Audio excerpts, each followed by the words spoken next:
E como eu havia falado, nós vamos tratar agora um pouco especificamente sobre a relação processual do direito romano, tá? Na antiguidade. Então, nós vamos relembrar, né, propriamente a fonte, né? O direito romano, ele é importante, né, para nós, porque ele vai representar, né, a própria fonte do direito ocidental contemporâneo. Eles trazem, né, desde aquela época, alguns institutos, algumas regras que elas são utilizadas, né, para dar base ao nosso direito atual. E vocês, então, terão aqui a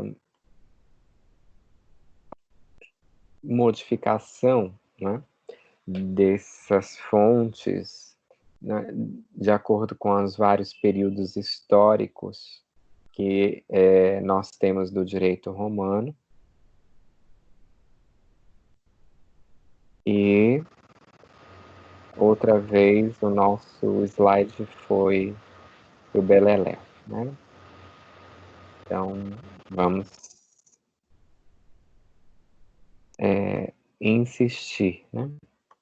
Nós temos esse hábito de insistir.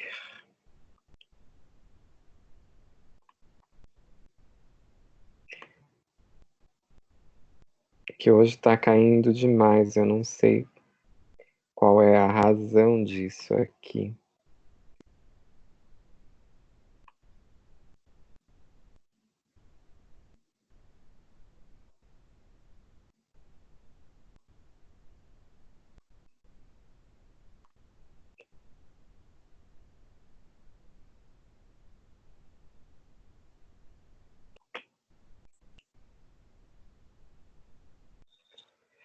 Mas, voltando então, nós temos aqui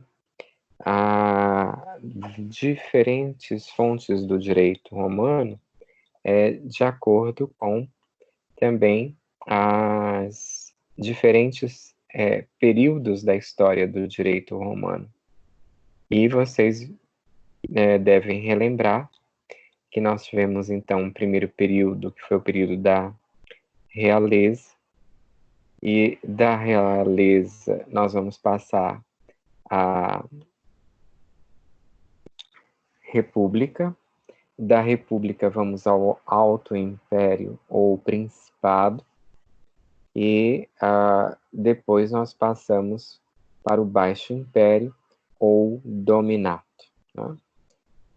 E nós vamos destacar, né, com relação ao direito, ou como fontes dos direitos, o direito que era formulado pelos pretores, né?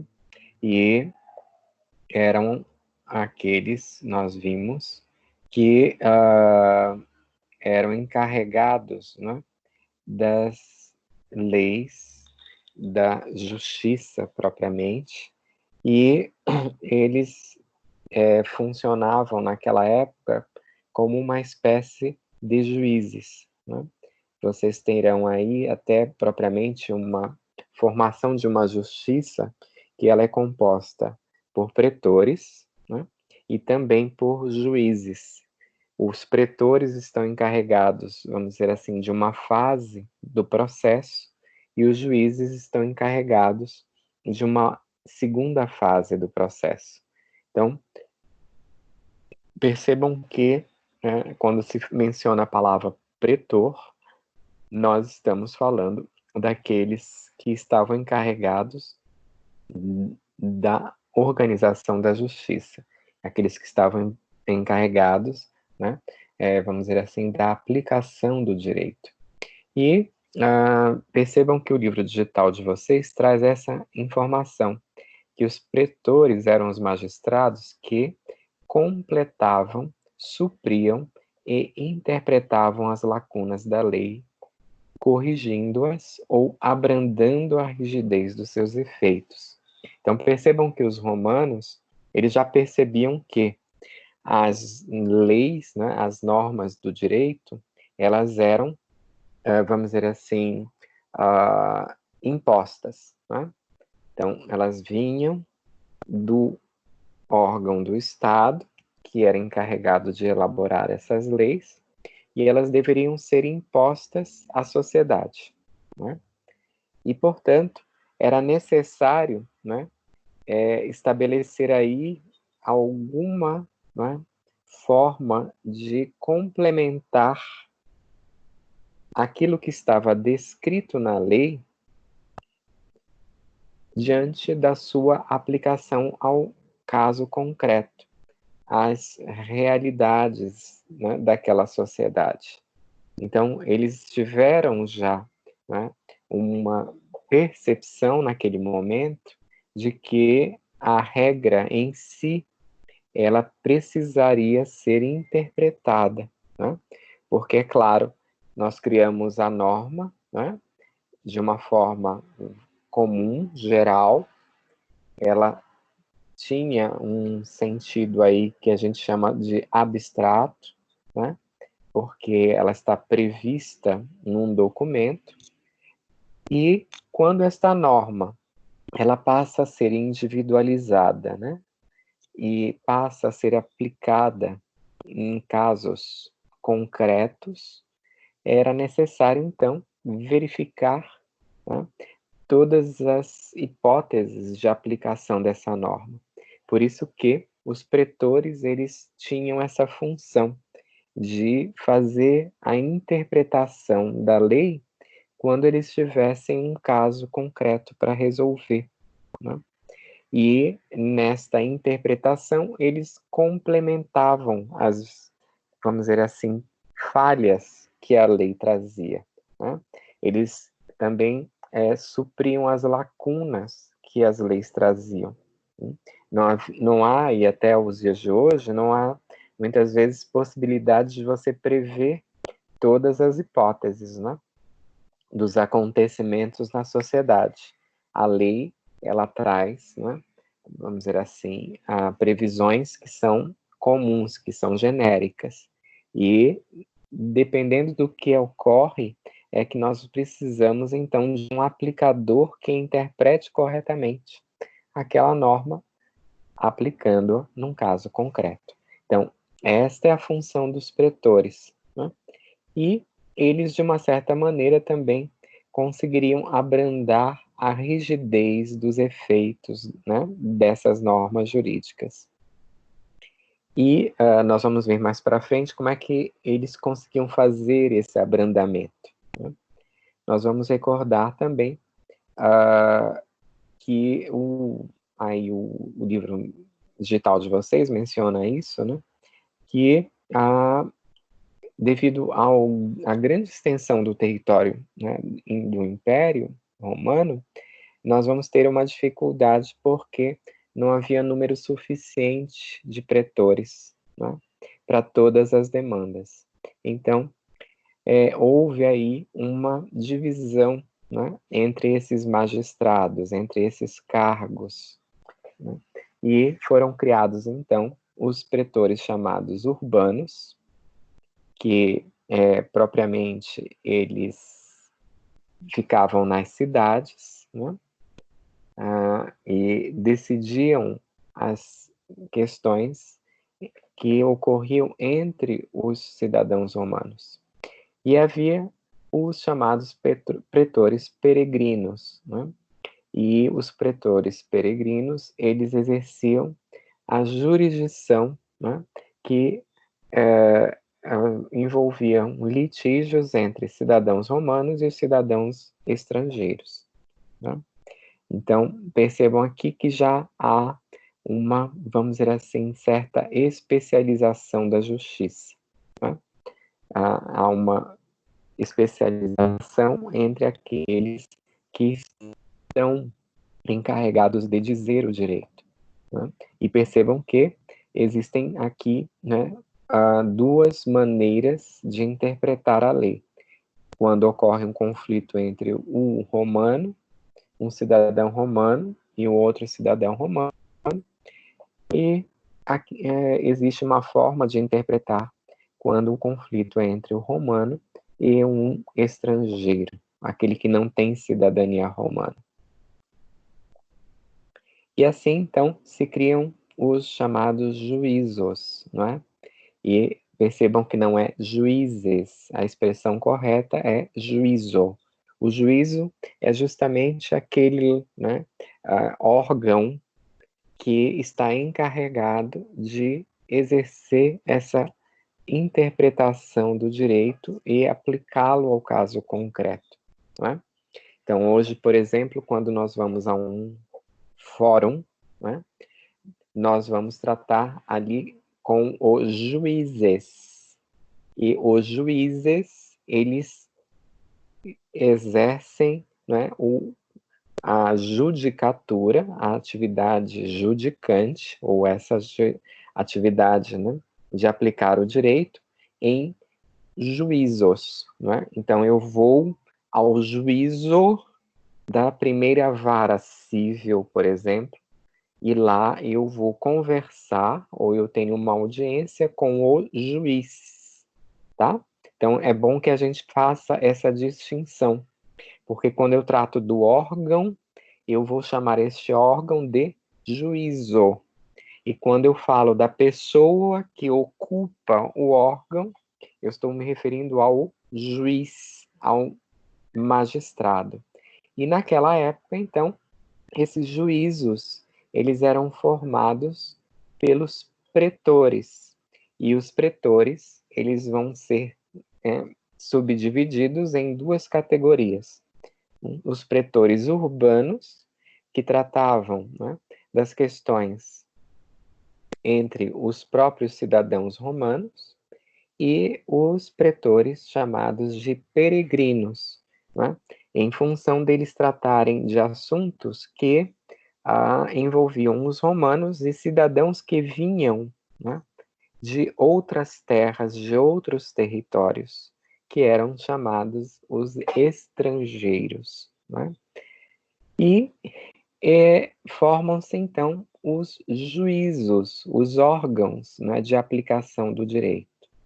E vocês têm aqui, né, que também é retirado do livro digital de vocês vão encontrar lá, né, que aparecem dois juízos, os legítimos, nos quais um juiz romano decidia sobre os conflitos de interesse entre os cidadãos romanos, desde que até 1 milha da cidade, e os de julgamento e controle do governo, que eram atendidos pelo pretor peregrino, e abrangiam situações em que uma das partes não era romana.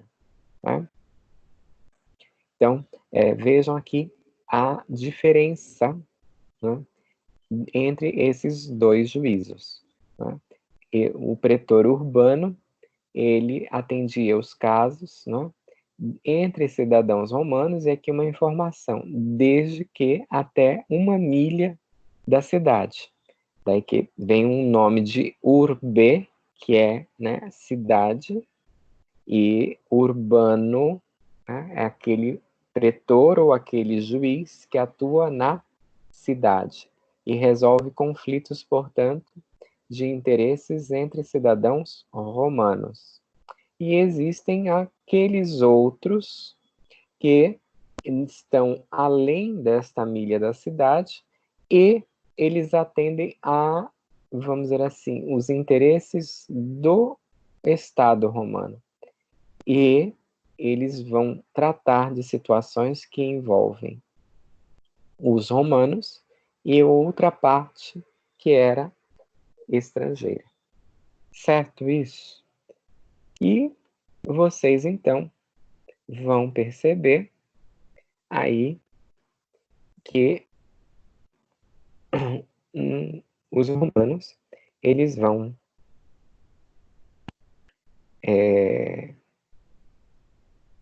criar, né, vamos dizer assim, as primeiras regras de direito processual. Essa regra já é uma forma, né, de se organizar aí o poder, vamos dizer assim, judiciário. Mas vocês vão encontrar uma outra maneira, né, de tratar das questões que são levadas para discussão, né, diante desses pretores. Então, os romanos eles foram muito engenhosos na época, porque eles estabeleceram uma regra. Eu não posso me dirigir a um pretor, a um magistrado, a um juiz, de qualquer maneira. Eu preciso, né, respeitar algumas regras. Então, percebam que, né, nós vamos ter aqui regras de processo específico. E esse processo vai ser chamado de processo formular. Né? Por que formular? Porque ele está baseado em fórmulas ou regras específicas. Né? É como se eu apresentasse modelos. Né? Olha, quando determinada reclamação, né, de um cidadão romano chegar ao pretor, ele vai ter que fazer aí uma série de ações até que se possa chegar a uma decisão final. E essa série de ações, elas eram chamadas de fórmulas.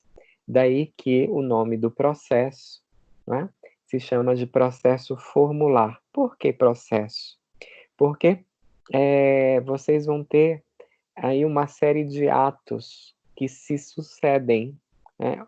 E eles estão atrelados uns aos outros, eles estão ligados uns aos outros, né? Então, quando a gente fala em processo, a gente deve ter esta ideia, né, de que eu vou precisar justamente fazer uma série de atos e esses atos eles estão conectados uns aos outros.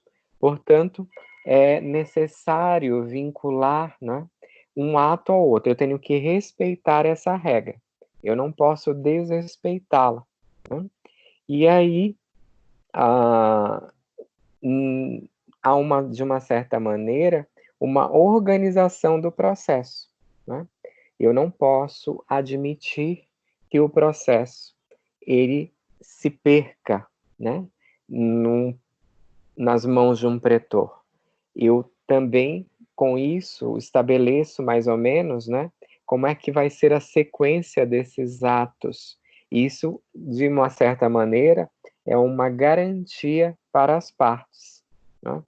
Então, o que nós temos hoje no nosso direito processual, né, ele é originário dessas regras do direito processual romano. E percebam que é uma garantia que atravessa, né, todos esses milênios e chega até nós. Né? Então, eles foram muito, muito engenhosos quando eles pensaram, né, nessas fórmulas. E aqui vocês têm, né, a informação que vem do livro digital de vocês. Né? Como resultado do processo, os prestores criaram hábitos, né? Já que as partes desconhecem o direito, né? Então há uma forma, né, de você até mesmo informar as partes, as pessoas, como é que é o processo, né, essa discussão, esse conflito, ele vai ser resolvido. Né? Então percebam que há uma, vamos dizer assim, criatividade, né, que vem ao longo do tempo e chega até os nossos dias, né? Porque nós temos hoje, né, um princípio de direito processual que fala sobre a publicidade, né, do processo. Então, as pessoas têm que conhecer, né, todos os andamentos processuais. É claro que hoje nós temos mecanismos de dar publicidade ao conhecimento, que é justamente pela publicação dos atos do processo, né, num órgão oficial, que é o Diário da Justiça, mas percebam que lá naquela época eles já estavam preocupados, né, em informar as partes como é que seria o andamento, né, deste processo. Então eles criam esse processo que é chamado formular. E as fórmulas elas deveriam ser respeitadas e as partes elas seriam informadas de como seria o andamento do processo. Tá? E aí vocês também têm uma preocupação já naquela época da instrução, né? Aqui com relação às provas que vão compor, né, o processo, os depoimentos que serão tomados das pessoas envolvidas no processo, né? E, finalmente, de uma decisão que será proferida, né, neste processo. Então, existem etapas, né, do processo que deverão ser respeitadas. E, portanto, nós temos aqui, no slide seguinte, justamente a criação de 2 tipos de fórmulas, né? Eu não sei se a gente consegue ver nesse slide, mas eu fiz aqui uma figurinha. Então, nós temos aqui 2 tipos de fórmulas. Isso está no livro de vocês. E esses tipos de fórmulas, eles são fornecidos pelo pretor.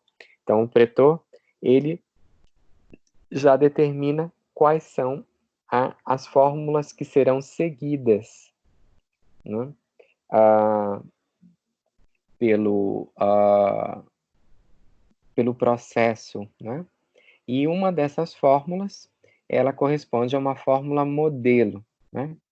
Então, essas fórmula modelo, elas são instruções que devem ser seguidas, né, por todos, e elas são, vamos dizer assim, repassadas por um documento que é chamado edito ou édito, como vocês queiram chamar, né? Pode ser usado as 2 expressões, do pretor, né? Então, ele dá aquelas instruções de como é que vai seguir o processo. E existe uma outra fórmula, que são as fórmulas julgamento. Essas fórmulas julgamento, elas estabelecem uma outra regra, né, de processo. Elas são fórmulas que são encaminhadas a uma outra pessoa que é chamada de juiz, né? E ele, então, é que deverá estabelecer as regras de julgamento. Então, percebam que no processo formular romano, vocês têm atos que serão praticados pelo pretor e terão atos que serão praticados pelo juiz. Normalmente, o pretor ele se encarrega, né, de fazer os atos de organização do processo, né? Ele faz alguns atos que vão corresponder à recepção de informações, né? O detalhamento dessas informações. É como se ele fizesse aí uma triagem das primeiras informações. E depois que ele faz toda essa organização, então ele passa para o juiz, e o juiz é que se encarrega dos demais atos e da decisão final, né? Então vocês percebem que os romanos, eles criam, né, dentro, né, dessa função de justiça, eles criam a função do pretor e uma função de um juiz. Vamos ver aqui se aparece para nós a composição das fórmulas, né?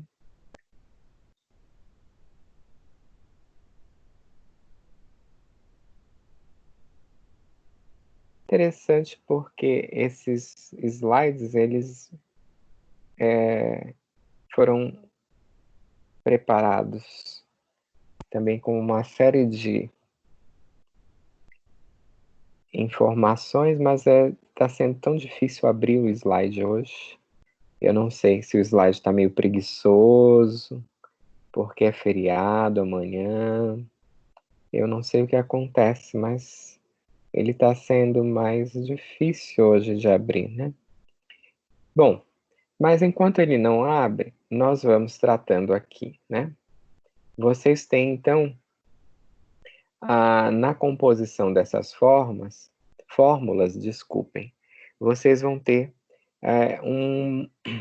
uma espécie, né, um sistema em que o processo ele vai ocorrer oralmente, né? E existe aí uma, vamos dizer assim, oitiva, né? Abriu, graças a Deus. Abriu aqui. Então, vocês têm a composição das fórmulas. Vocês têm aí uma parte, né? Que transcorre oralmente e que, aos poucos, ela vai sendo transformada em processo escrito, né? Então, há aqui uma oitiva sumária, né? E as partes, elas esclarecem alguns pontos, e o magistrado, né, este pretor, ele vai, vamos dizer assim, redigindo quais seriam esses pontos correspondentes ao direito de cada uma das partes alegadas diante dele, né, em frente a ele. E ele vai depois transferir para o juiz já todas essas informações, e o juiz, então, ele vai levar em consideração o que está ali escrito, né, pelo pretor, para que ele possa proferir um julgamento, né? Então, percebam como funciona a fórmula. Há uma apresentação, né, dos conflitos aí, inicialmente, para o pretor.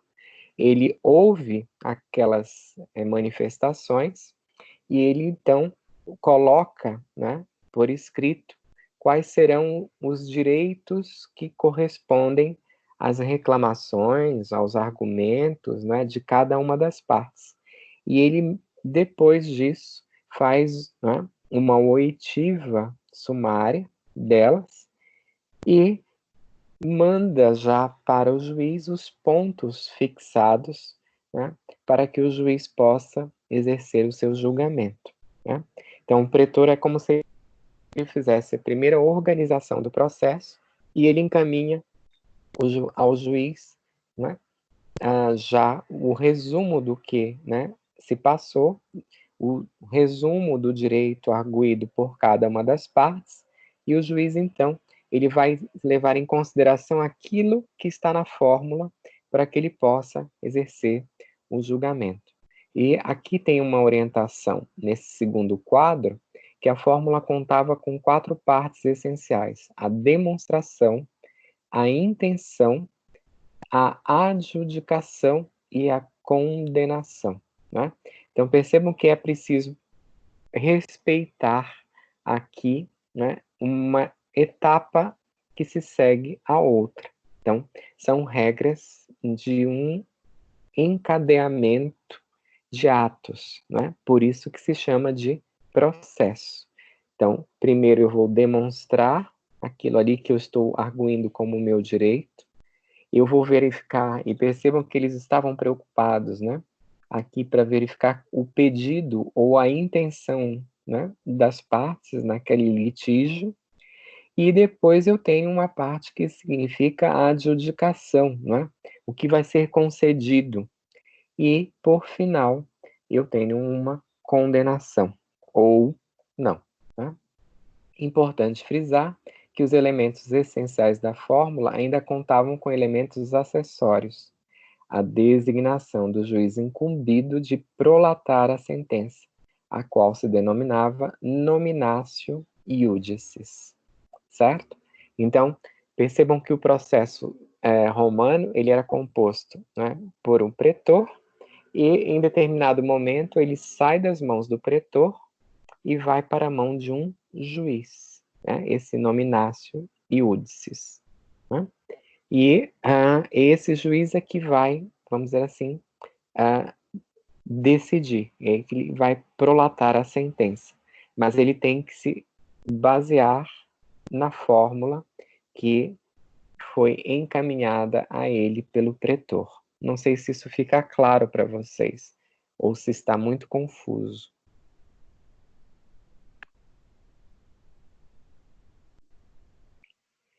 E assim, nós temos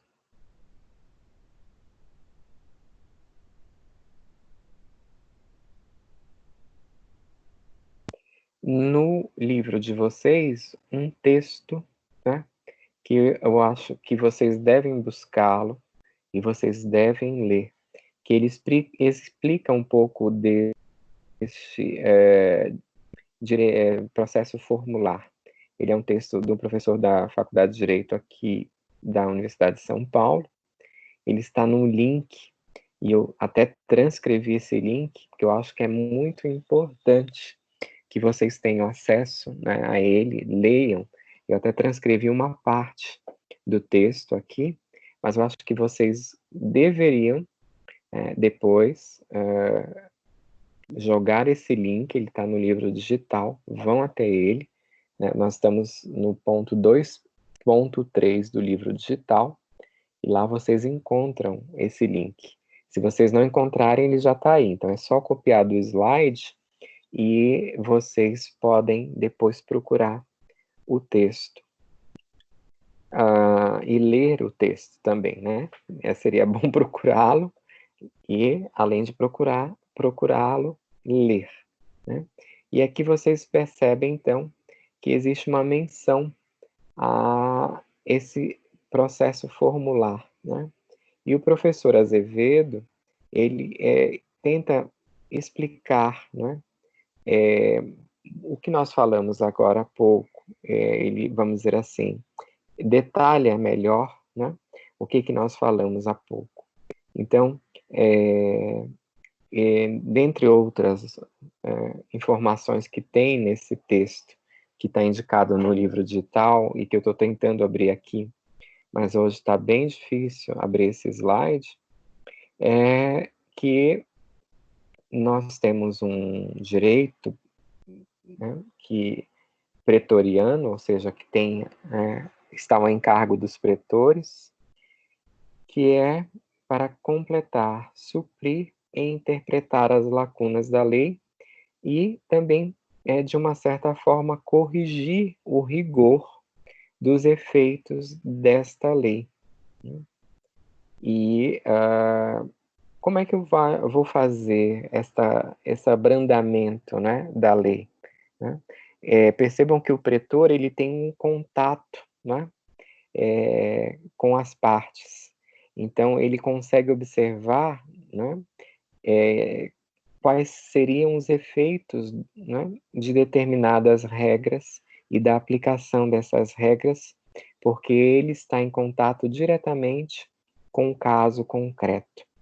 Então, muitas das vezes é preciso exercer o que nós chamamos de equidade, ou seja, um abrandamento, né, daquele rigor que está previsto na lei, para que esta lei ela possa ter até aplicabilidade, né? Que não posso estabelecer, por exemplo, no caso de um pagamento de uma dívida.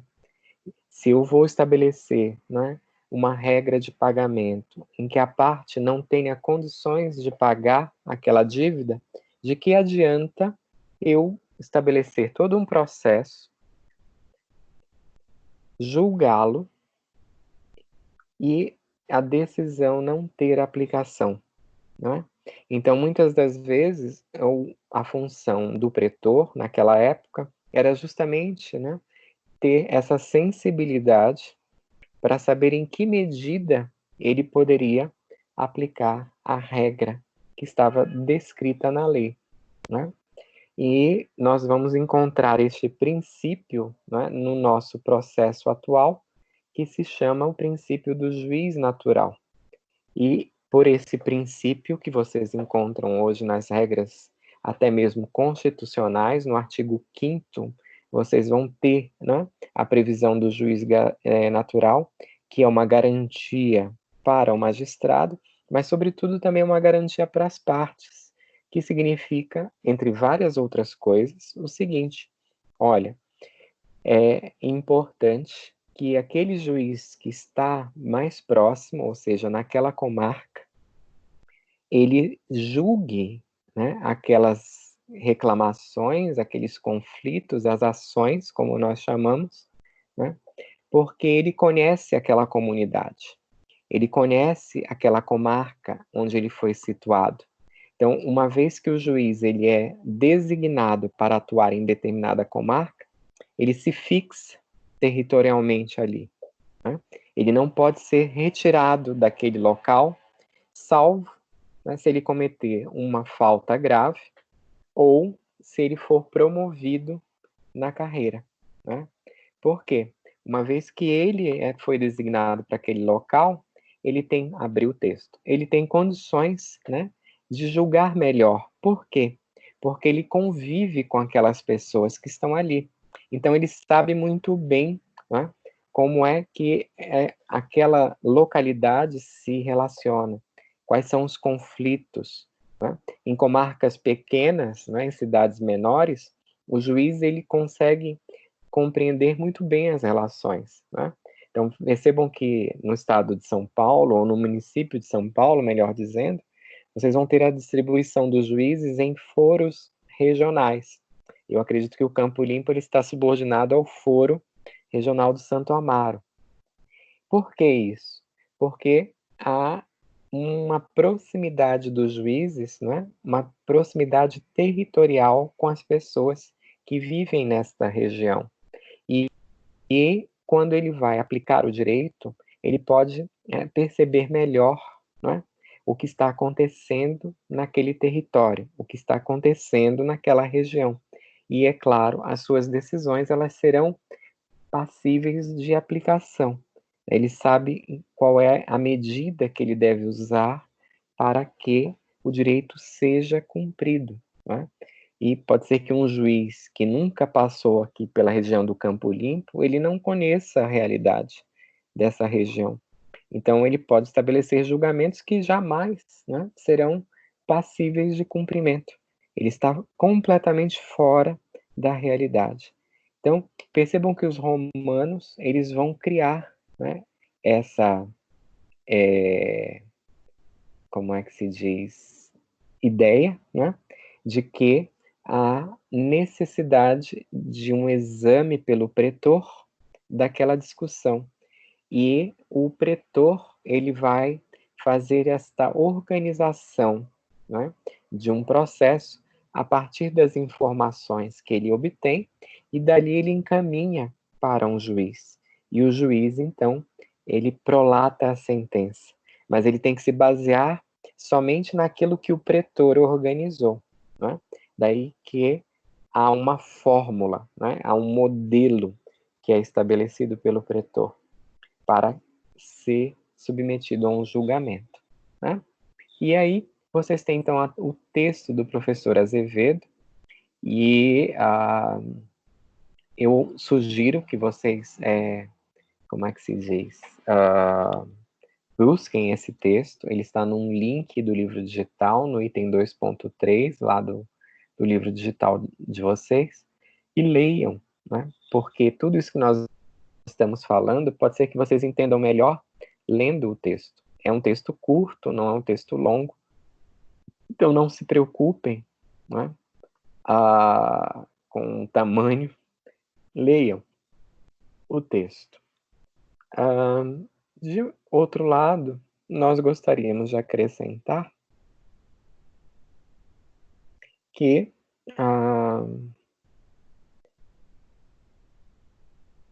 esse direito processual formular, né, ele vai se preocupar com a intenção, né, de quem formula um pedido ao pretor, de quem formula um pedido ao magistrado, né? E vocês têm aqui a menção, isso está no livro digital de vocês, de que havia, né, em algumas situações, a possibilidade de um prejuízo, né? Se o julgamento, vamos dizer assim, ele ultrapassasse as intenções das partes. Então, haviam recomendações, né, nesse julgamento. E era exatamente isso o papel do pretor, né? No momento em que ele criava a fórmula, ele já estava, vamos dizer assim, determinando propriamente como deveria ser orientado o julgamento, né? Ele já tinha feito algumas análises e ele percebia justamente, né, as intenções das partes envolvidas e o que seria melhor naquelas situações. Então, vocês veem que há uma preocupação, né? E principalmente no livro digital de vocês, eles se referem que havia uma preocupação nas ações que envolvessem o estado das pessoas, o estado, né? Nós temos ações que envolvem relações familiares, né? Estado civil, a paternidade, a filiação, bens patrimoniais e os direitos de família, além de outros institutos, né? E vocês também têm a menção de que, nesta análise das ações, havia também uma, vamos dizer assim, especificação. Abri o slide.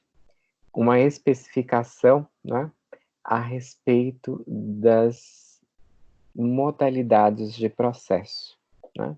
Quando vocês estudarem o processo civil, vocês vão ver que existem processos que são chamados processos de conhecimento. E existem outros processos que são apenas para declarar, né, uma situação. E existem outros procedimentos ou processos que é para cobrança, para cumprimento, né, de uma decisão anterior, um cumprimento de sentença ou uma execução, né? E aí os romanos já passam, né, naquele momento, a fazer uma subdivisão nesse sentido. Então, de acordo com a intenção, vocês poderão ter processos, né, ou ações naquela época, em que há apenas uma intenção de declarar uma situação, só isso, né? Por exemplo, eu estabeleço um contrato verbal com alguém, né? Eu faço vamos dizer assim, uma encomenda, né? Eu vou encomendar aí 10 bolos, né? Eu quero comprar 10 bolos e no momento em que eu vou me dirigir para pegar esses bolos, a pessoa não prepara o bolo. E aí ela vai dizer assim, olha, mas não tem nada escrito, né? E eu digo assim, mas é agora, eu vou ficar na mão, eu, né, encomendei 10 bolos, fiquei de passar na hora tal, no dia tal, para pegar, você disse que estava pronto, e agora você vem me dizer que não foi feito nada, e agora como é que eu fico? Aí eu quero um ressarcimento, né, desses prejuízos que eu vou ter, porque você não cumpriu com o que nós contratamos. E não tem nada escrito. Então, o que eu vou fazer? Eu vou me dirigir a um juiz, ou eu vou me dirigir a um pretor, não é? Naquela época, vamos dizer que eu esteja em Roma, na antiguidade. Então, eu vou lá na porta do pretor, digo assim, olha, eu encomendei, não é? 10 bolos. Digamos que o Mateus Hipólito ele fabricasse bolos na Roma antiga, né? Eu encomendei 10 bolos para o Mateus Hipólito, né? E o Mateus Hipólito diz para mim simplesmente que ele não preparou nada, que não existiu nada, que não tem contrato e que eu que me vire. Aí eu digo, não, não pode ser isso. Eu vou falar com o pretor. Então eu chego com o pretor e eu digo para ele, olha, pretor, primeiro eu quero, né, estabelecer isso aqui, né, que eu fiz com o Matheus Hipólito. E aí o pretor diz assim, cadê o contrato? Tem alguma coisa? Não, não tem.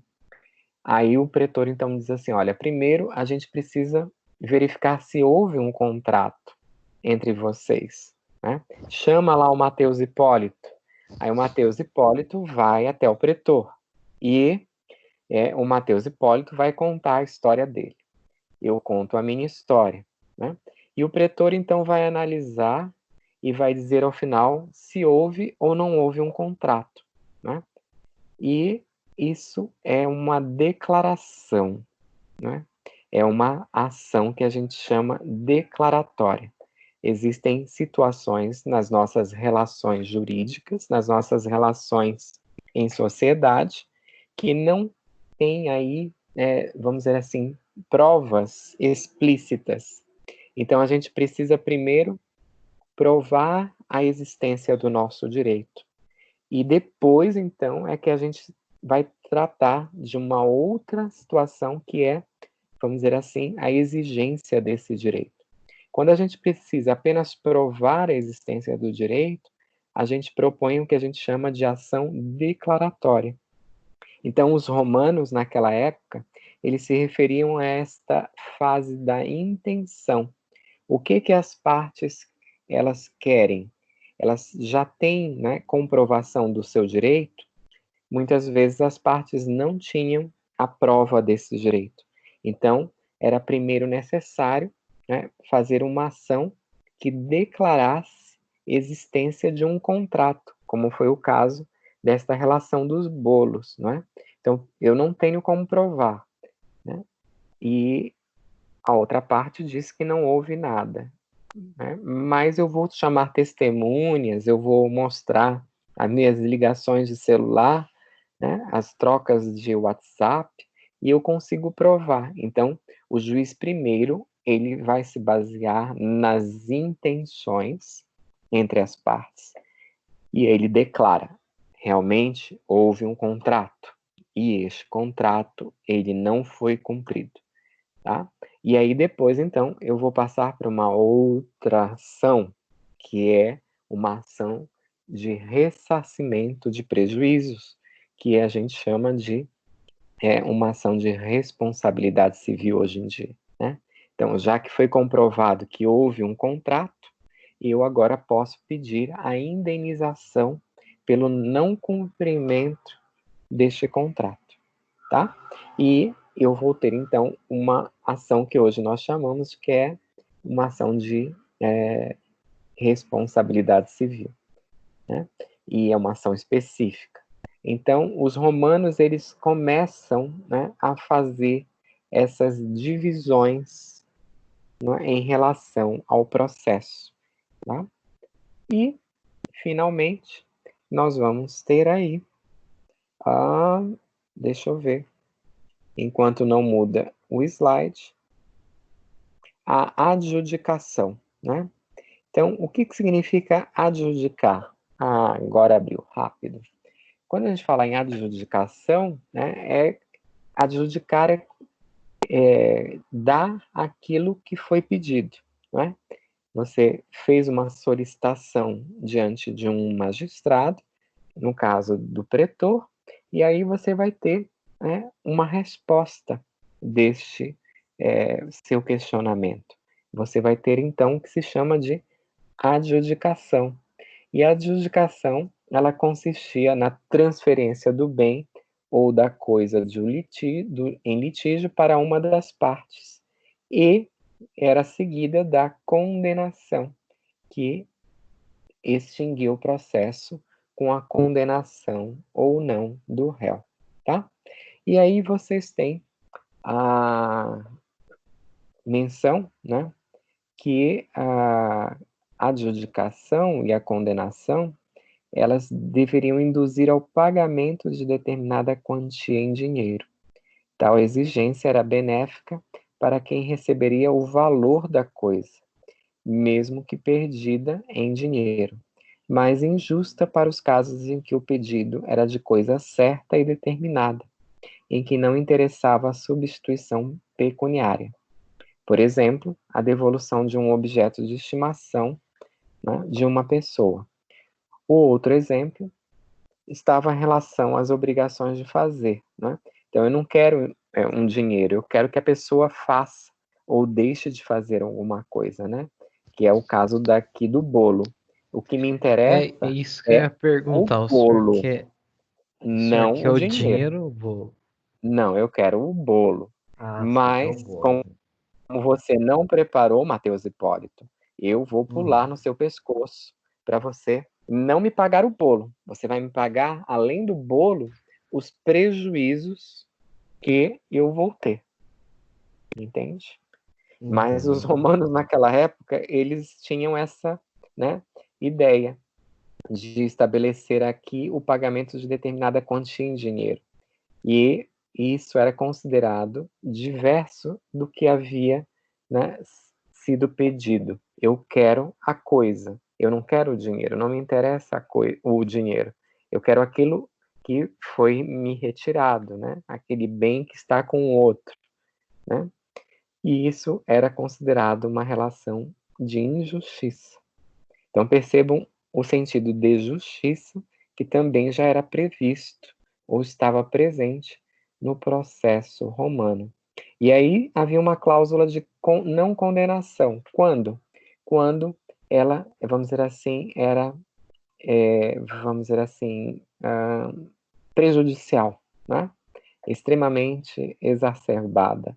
Então, com o tempo, a fim de dar solução aos descontentamentos, foram inseridas na fórmula uma cláusula que determinava a não condenação, caso o réu devolvesse a coisa perdida, e ainda outra que dava ao autor o direito de valorar o bem sobre juramento, para os casos de não devolução, colocando em risco o réu em risco de pagar um alto valor. É este o seu caso, Matheus Hipólito, né? Então, que custa o meu prejuízo? Na atualidade, em comparação, aqui o livro de vocês digital traz a multa, né, por dia do atraso, em caso de descumprimento dos contratos, por exemplo, estabelecido pelo Código de Processo Civil.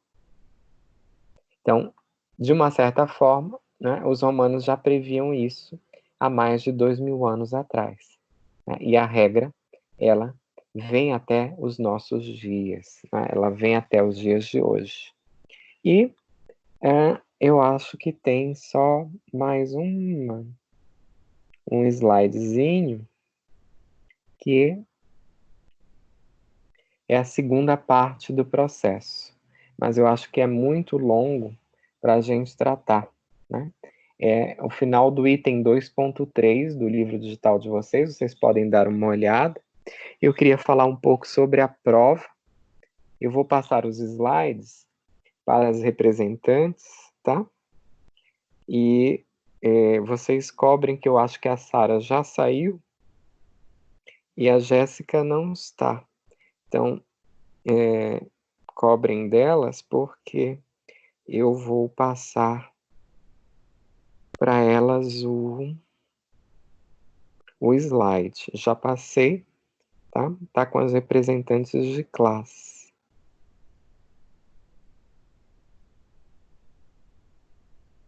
Mas eu queria falar um pouco sobre a prova de vocês. O que vocês acharam da prova?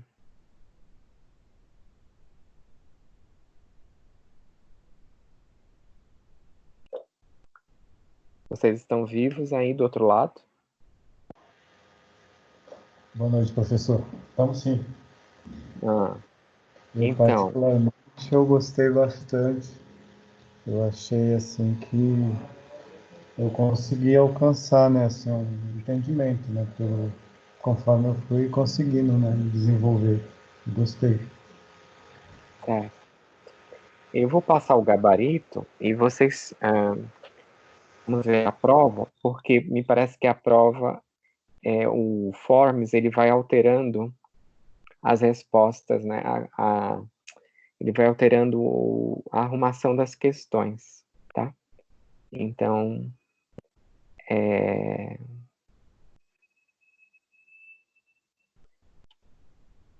Eu vou abrir a prova e a gente dá uma olhada e o gabarito aí. Não sei por que que hoje está tão difícil de abrir os arquivos aqui.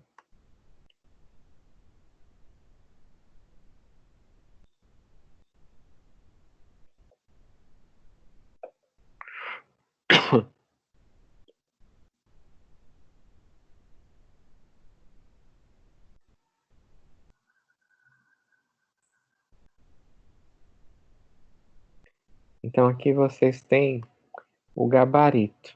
Não sei se vocês conseguem ver. Então aqui a primeira questão é a quarta, tá? Ele vai da quarta até a 13.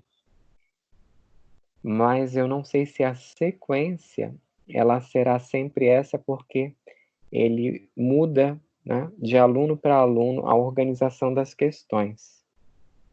Eu posso abrir a prova? Vocês conseguem ver aí o gabarito? Eu estou vendo o gabarito. Tá? Vocês querem anotar? Não tô vendo o gabarito.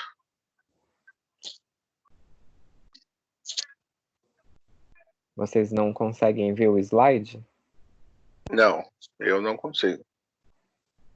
Porque essa é uma ideia, então eu vou passar depois para as representantes. Agora eu vou abrir a prova de vocês para a gente dar uma olhada nas questões.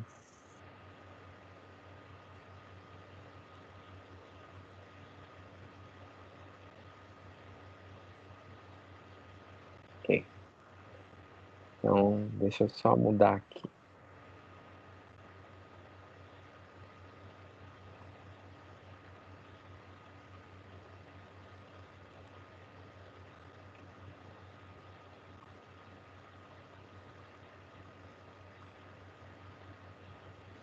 Eu estou tentando compartilhar agora a tela do Forms, mas ele parece que também não quer abrir.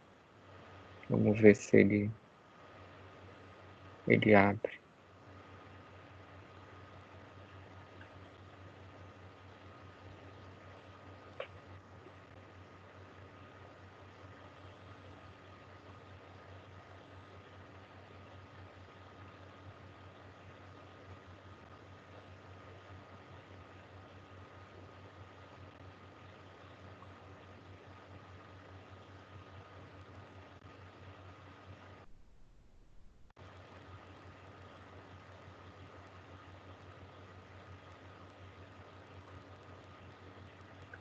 O problema é que ele não está querendo abrir nada hoje. Eu quero compartilhar a tela e ele não compartilha.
Vocês conseguem ver a prova aí ou não?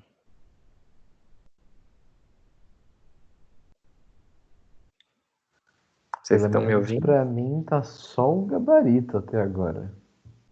Não está abrindo? Não tá abrindo. Agora foi. Abriu a prova? Abriu. Abriu? Então tá. Então, vocês tinham as 3 primeiras questões, tá? Nome, CPF e e-mail. Alguns alunos não fizeram, né, corretamente. Eu recebi, eu acho que 2 provas só com CPF. Então eu peço para vocês, por favor, sempre se identificarem pelo nome, tá bom? E aí a 4ª questão aqui começa, qual é o objetivo da disciplina de direitos, fundamentos históricos do direito. A 5ª, essa questão, a resposta correta é a letra A.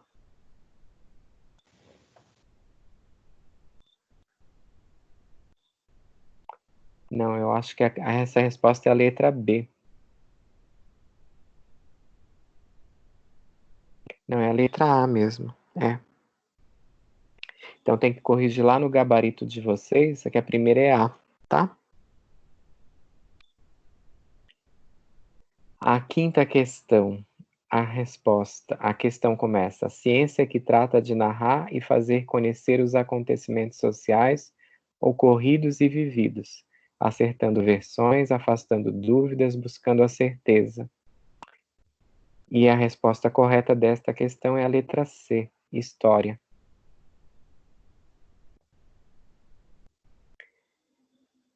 Na 6ª questão, vocês têm aí na prova original, é a questão: ainda que historiadores e arqueólogos não tenham encontrado fontes de direito material escritas desta civilização, é certo que esta sociedade possuía regramentos específicos em determinadas áreas. E a resposta correta é a letra E. A 7ª é a questão seguinte: leia com atenção o texto a seguir. Os sistemas jurídicos desenvolvidos nesta região são conhecidos como cuneiformes, por causa do processo de escrita utilizado pelos povos que lá habitavam. Tais sistemas geraram codificações escritas, sendo a principal delas o Código de Hammurabi. A resposta correta é a letra D, Mesopotâmia. A 8ª questão, ela começa com o seguinte enunciado: leia com atenção o texto a seguir. O direito dessa sociedade estava presente em diversos campos da vida do seu povo, tendo grande relação com os preceitos de ordem religiosa. Tais preceitos estão registrados na Bíblia Sagrada, sendo fruto da análise dos estudiosos até os dias atuais. A resposta correta é a letra A, Hebreus. Acho que foi a mais óbvia. Essa aí. A 9ª é a questão que tem um enunciado: leia com atenção o texto a seguir. Tinha uma compreensão que, além disso, entendiam que conhecer o direito deveria fazer parte da educação de todo cidadão. Dessa forma, todos os cidadãos deveriam conhecer seus direitos e deveres, estando todos aptos a participar e se defender nos tribunais. A letra correta é a letra C, grega. A 10ª, as conquistas territoriais romanas enriqueciam as elites e colocavam a plebe em situação de dependência. A letra correta é a letra D. A 11ª, sabemos que o período da história romana denominado realeza é organizado socialmente pelos patrícios, clientes e plebeus, né? E cada família de patrícios era subordinada à autoridade de um chefe, e a resposta que está como correta é gens, letra D. E a 12ª, o enunciado é: analise o texto a seguir. O é a única fonte do direito nas origens de Roma. A resposta correta é a letra C, costume. E a 13ª, a questão tem o enunciado: após sua fundação, Roma teria vivenciado seu primeiro período, no qual o rei estabelecia sua dominação política sobre a população. A resposta correta é a letra A. Tá? Então, só voltando ao gabarito, cadê ele?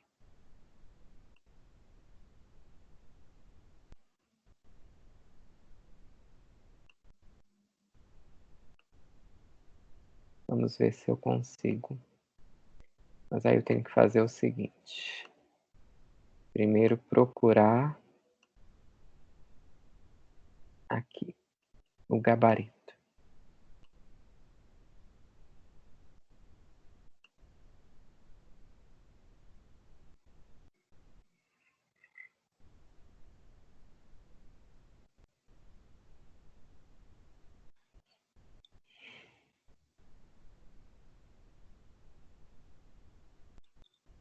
Tá aí o gabarito.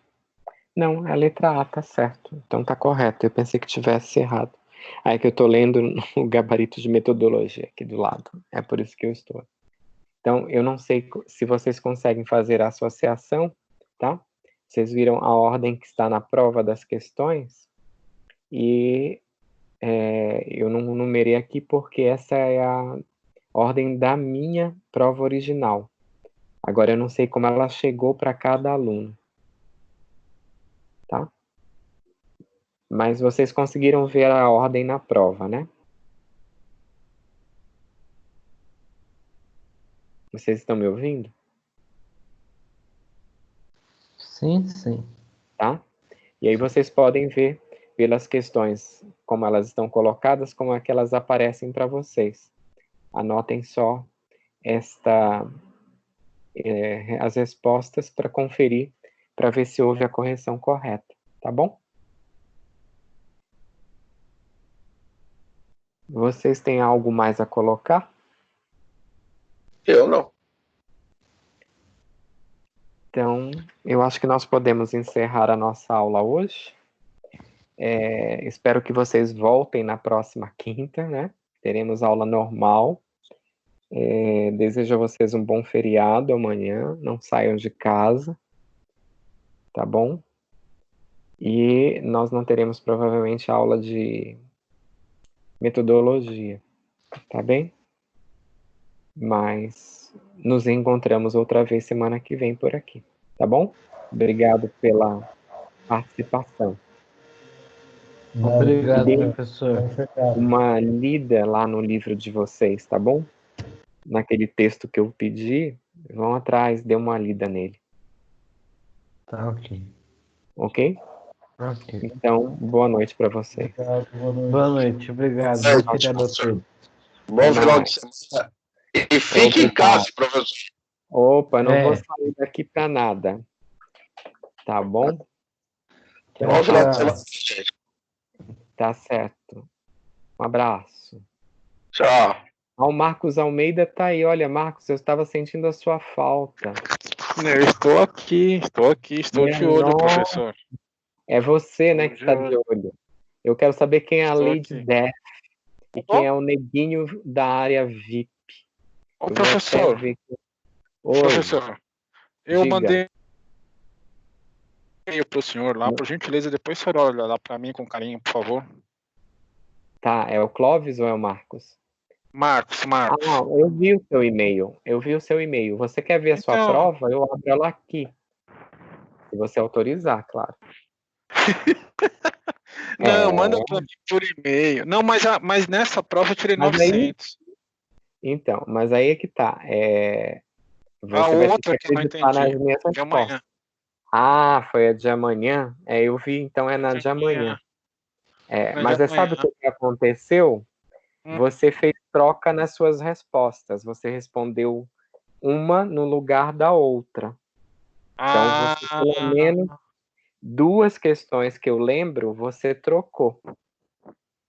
Tá? Tá certo. Então, Mas eu, tem mais mas ou na menos... realidade eu fui bem. Eu só fiz essa caca, né? Na realidade. Exatamente. Quando eu olhei, eu digo, eu não posso, porque a resposta está aqui escrita. Não tenho nem como eu pegar e alterar, porque ela já vem impressa. Aí depois a universidade vai olhar as provas e vai dizer assim, você olha, tá alterando no lugar do aluno. Então eu não posso fazer nada. Mas pelo menos eu me lembro disso, tá? Você respondeu uma questão no lugar da outra. Você inverteu. Ok. Não, mas esclarecido? tá bom. Esclarecido. Muito obrigado. Então, foi isso que aconteceu. Então não tá saia bom. de casa, viu? Tá bem, pode deixar. Você está de olho, né, Marcos? Eu Então tá. estou de olho. Tá. Fica com Deus. Eu Tchau, fico. professor. Tchau, boa noite pra vocês. Tchau, tchau. Boa Até mais. noite. Obrigado. Tchau, tchau. Tudo Até bom. mais. Tudo bom. Tchau, tchau. Ô, Marcos, fica em casa, hein? Eu vou para a gravação, tá? Tem que trabalhar amanhã. E aí, professor?